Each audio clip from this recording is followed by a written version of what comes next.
कांग्रेस यहाँ पे हमला बोल रही है। जिस हिसाब से जो अंकिता मर्डर केस में अजय कुमार जी का नाम आ रहा है, संगठन आपके प्रदेश संगठन महामंत्री हैं, उनका नाम आ रहा है, क्या कहना चाहेंगे इसको लेकर? देखिए, कांग्रेस के पास कोई मुद्दा नहीं है। आज 2 साल बाद उनको माननीय अजय जी का नाम याद आ रहा है, क्योंकि यहाँ डबल इंजन की सरकार जिस प्रकार से लगातार काम कर रही है। अभी 2 दिन पहले रुद्रपुर के अंदर हमारा इतना बड़ा नारी वंदन कार्यक्रम हुआ, जिसमें 60,000 बहनों ने प्रतिभाग किया। हमारे प्रधानमंत्री जी, हमारे मुख्यमंत्री जी लगातार प्रदेश को, देश को आगे ले जाने का काम कर रहे हैं। दूसरी तरफ कांग्रेस के पास कोई मुद्दा नहीं है, निराश है। इतना भव्य राम मंदिर बन रहा है, ये कहीं ना कहीं से जिन्होंने राम पे प्रश्न चिन्ह उठाए थे, आज इनका क्या हाल हो रखा है आपने देखा है। अब ये जो आरोप लगा के उनका पुतला जलाने का इन्होंने काम किया है, मैं उसकी निंदा करता हूँ। अगर आपके पास कोई तथ्य है तो उसकी SIT जांच हो रही है, आप उसके सामने उस तथ्य को रखते। आपके पास कोई अगर सबूत है तो आप उसको माननीय न्यायालय के आगे रखते। लेकिन इस प्रकार से ओछी राजनीति करना, मैं इसकी निंदा करता हूं कि एक ऐसे प्रकरण में जो हमारी बच्ची, जिसके साथ इतनी बड़ी घटना हुई, जिसके साथ सरकार ने पूरी संवेदना के साथ उसके साथ खड़ी रही, अपराधी आज सलाखों के पीछे हैं। उनके परिवार ने जब उसकी जांच बदलने की मांग की तो उसकी तब जांच बदली गई और आज SIT उसकी जांच कर रही है। और कोई विषय है तो आप उनके सामने रखिए, दूध का दूध और पानी का पानी होगा। लेकिन एक प्रचारक के ऊपर, जिन्होंने अपना जीवन, घर परिवार छोड़ के इस समाज के लिए, संगठन के लिए अपना समय दे रखा है, ऐसे पुरुष पर, ऐसे देव पुरुष पर आरोप लगाना निंदनीय है। मैं इसकी निंदा करता हूं। और कांग्रेस के पास कोई सबूत है तो दूध का दूध और पानी का पानी हो जाएगा। वो से थे, खाली झूठी वाहवाही लौटने की कोशिश ना करें। क्या उसकी माँ, अंकिता की माँ को आपने कहा था आप एक ऐसा वहां इंस्टीट्यूट खोलने वाले हैं जिसमें अंकिता का नाम होगा? कहां है? करेंगे आप? जांच बैठाएंगे आप? मैं अंकिता की माँ धामी सरकार के लिए कुछ कहना चाहती हूँ। धामी ने तो मेरे साथ शुरू से ही अत्याचार किया है। धामी तो एकदम झूठा निकला, हमेशा झूठे वादे किए कि मैं ये करूँगा, मैं वो करूँगा। लेकिन आप सभी को पता है कि धामी ने कुछ भी नहीं किया। मुझे ना ही मेरी बेटी को न्याय दिया और ना ही हमें किसी प्रकार का न्याय अभी तक मिला। और यहाँ तक कि जो वो JCP वाले हैं, जिसने परसों बयान दिया कि रेणु बिष्ट और प्रमोद कुमार ने इनके कहने पर उन्होंने JCP चलाई, तो क्यों धामी सरकार ने अभी तक इन दोनों पर कार्रवाई नहीं की? मैं ये भी कहना चाहती हूँ कि उन्होंने हमारे आशुतोष भाई के खिलाफ मुकदमा दर्ज किया है। क्यों वो हमारे आशुतोष भाई के पीछे पड़े हुए हैं? एकमात्र वही तो हैं जो हमारी बेटी को न्याय दिलाना चाहते हैं। और उन्होंने उनकी मिसेस का ट्रांसफर भी पिथौरागढ़ करने की साजिश की है। मैं धामी सरकार को चेतावनी देती हूँ कि अगर उन्होंने आशुतोष भाई का मुकदमा वापस नहीं लिया और उनकी बीबी का ट्रांसफर वो नहीं किया, ट्रांसफर की अर्जी वापस नहीं की, तो मैं यहीं पे अपने प्राण त्याग दूंगी।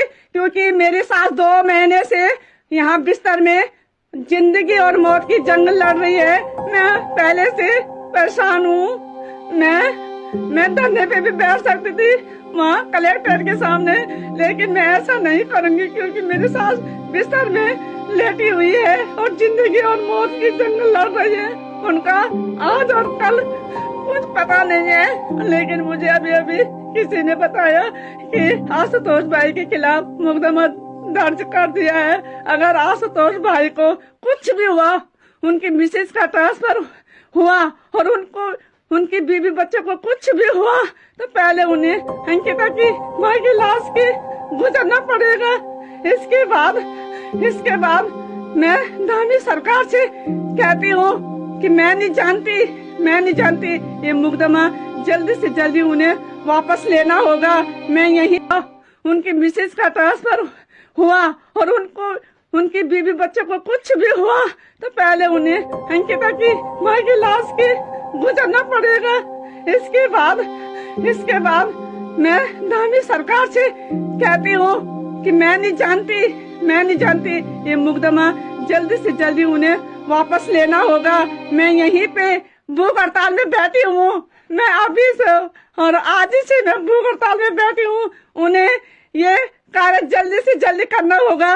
और मैंने ये भी सुना है कि अजय कुमार जो है वो VIP है, उस पर जल्दी से जल्दी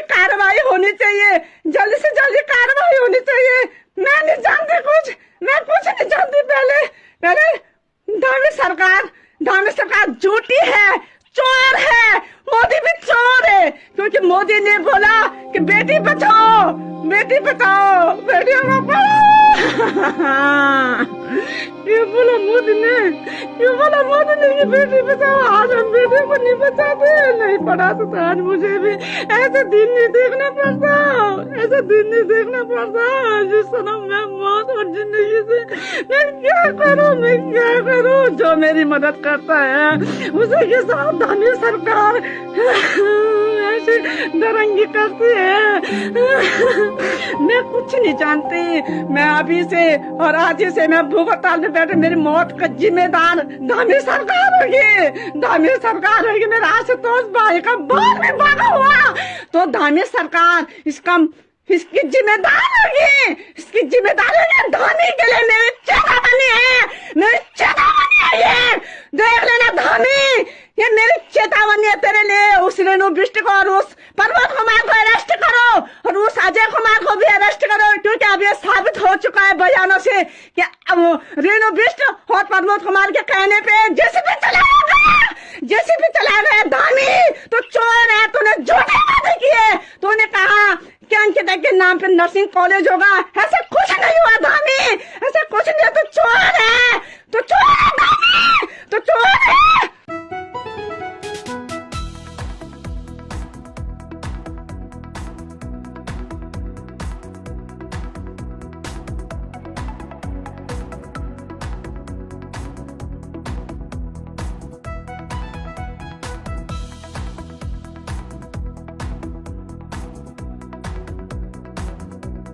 गुमराह करने का प्रयास किया। एक तरफ आप नारी वंदना की बात करते हो, नारी बेटी पढ़ाओ बेटी बचाओ की वो करते हो, और एक तरफ जो है आज इतने महीने हो गए आज इस हत्याकांड को, अंकिता हत्याकांड को, सारे साक्ष्य निपटाए गए, पूरा होटल जहां वो था पूरा ध्वस्त किया गया। अब जब उनके माँ बाप ने, जो बीजेपी का एक मंत्री है संगठन में, उसका नाम लिया और तब भी ये सरकार चुप बैठी है, तो ये आईना जो है जनता देख रही है इनका कि जनता को आप क्या दिखा रहे हो और आप क्या कर रहे हो। जो महिलाओं की बात करते हैं, आज मोदी जी महिलाओं की बात करते हैं, उनको आगे लाने की बात करते हैं, और एक तरफ भारतीय जनता पार्टी के संगठन के लोग बलात्कार करते हैं और ये सरकार लीपा पोती में लगी हुई है और साथ सारे छुपा रही है। हमारा आज मानना ये है कि जो भी इसके पीछे है, जो उसके पिताजी ने नाम लिया, जो इनका संगठन का मंत्री है, उसके खिलाफ उसकी गिरफ्तारी होनी चाहिए और उसके खिलाफ कड़ी से कड़ी सजा होनी चाहिए। आज पूरे जिले उधम सिंह नगर में कांग्रेस पार्टी पुतला फूंक रही है और आने वाले समय में भी इस मामले में पार्टी चुप नहीं बैठेगी, क्योंकि जो भारतीय जनता पार्टी नारी वंदना की बात करती है, नारियों को गुमराह करके यहाँ पे लाया जाता है। सरकारी तंत्र ऐसे काम कर रहा था जैसे ये संगठन के लोग हैं बीजेपी के। जिस तरीके से शेड्यूल से महिलाओं को लाया गया, जिस तरीके से सरकारी आरटीओ से लेकर बसें लगाई गई, सिर्फ ये दिखावा यहाँ पे कर रहे थे। तो असली चेहरा भारतीय जनता पार्टी का ये है, जब तक उसको न्याय नहीं मिलेगा कांग्रेस पार्टी सड़क से लेकर सदन तक लड़ाई को लड़ेगी।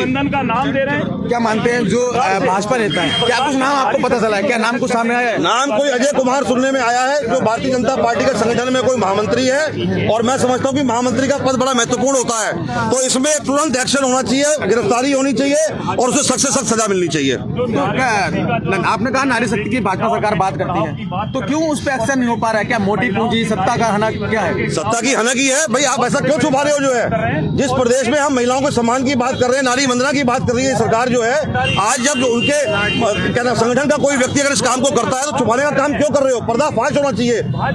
मोदी सरकार और धामी सरकार कहती है जीरो टॉलरेंस। जीरो टॉलरेंस का मतलब क्या है कि आपके संगठन का कोई आदमी आके बलात्कार करे तो उसके खिलाफ कोई एक्शन नहीं होगा। तो ये जनता देख रही है, आने वाले लोकसभा चुनाव में भारतीय जनता पार्टी को ये सारी चीजें भुगतनी पड़ेंगी। आने वाले समय में सारी जो चीजें हैं भाजपा सरकार होश में, भाजपा सरकार मुर्दाबाद, भाजपा सरकार मुर्दाबाद, मुर्दाबाद, मुर्दाबाद। बेटी पढ़ाओ का नारा देने वाले क्या कहना है? कुमार मुर्दाबाद, भाजपा सरकार से यही कहना कि जो अंकिता भंडारी के माताजी ने नाम लिया है अजय कुमार कि वो वही वीआईपी था जिसका नाम उजागर हुआ है। ऐसे वीआईपी को हमारी यही मांग है कि सख्त से सख्त कार्रवाई हो और तुरंत फांसी दी जाए। सीपी शर्मा जी से भी बात कर लेते हैं। शर्मा जी, आज भारत सरकार का पुतला फूंका गया है, क्या कहना है?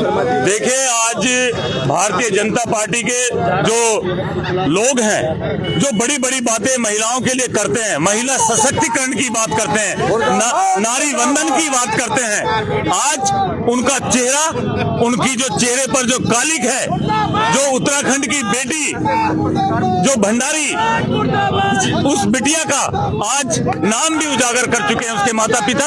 लेकिन भाजपा सरकार के लोग, भाजपा सरकार के महामंत्री संगठन अजय कुमार जी का नाम उन्होंने लिया है।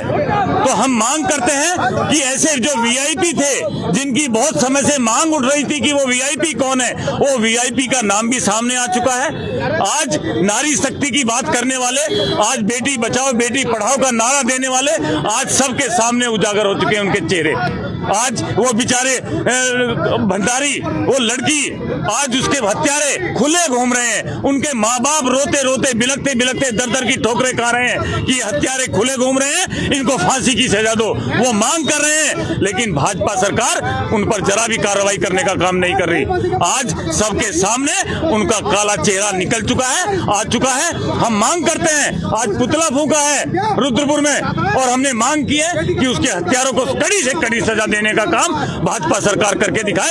अगर इनके अंदर नारी शक्ति का, नारी वंदन का जरा सा भी शर्म लिहाज और लोक लिहाज है तो ये झूठे वादे, ये झूठी सरकार, ये झूठी बातें, जिस प्रकार से नारी शक्ति वंदन कार्यक्रम हुआ, एक भी महिला को मंच पर जगह नहीं दी गई। ये महिलाओं की बात करते हैं, महिलाओं को किस तरीके से प्रलोभन देके यहाँ पर महिलाओं को बुलाया गया।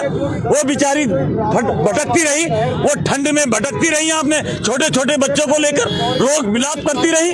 कोई दीवार कूद कर जाने को तैयार है, उनको न पीने का पानी का व्यवस्था, ना कुछ उनको खाने की व्यवस्था, उनको पता नहीं क्या क्या प्रलोभन देकर यहाँ पर लाया गया और उन्होंने रोते रोते यहाँ पे गुहार लगाई कि हमें अंदर जाने दीजिए। तो ये हालात है। नारी का सम्मान, ये करेंगे नारी का सम्मान, ये नारी का सम्मान करेंगे। उस बेचारी बिटिया को अब तक इंसाफ नहीं दे पाए। कितने कांड हैं पूरे देश में, अगर देखें तो भाजपा के अंदर बलात्कारियों की संख्या बढ़ती जा रही है। ये एक चिंता का विषय है, भाजपा सरकार को सोचना चाहिए और कड़ी से कड़ी सजा देने की हमने आज मांग की है। कांग्रेस पार्टी के नेताओं ने, कार्यकर्ताओं ने आज यहाँ पर पुतला फूंका है और ये कार्यक्रम अभी हम डीएम साहब को ज्ञापन भी देंगे, जिलाधिकारी महोदय को ज्ञापन देकर इसकी मांग करेंगे कि इनको कड़ी से कड़ी सजा दी जाए। बड़ी तस्वीर दिखा रहा हूँ, जो हत्याकांड के जो हत्यारे हैं उनको फांसी देने की मांग है। लगातार बड़ी तस्वीर मैं आपको दिखा रहा हूँ। यहाँ पे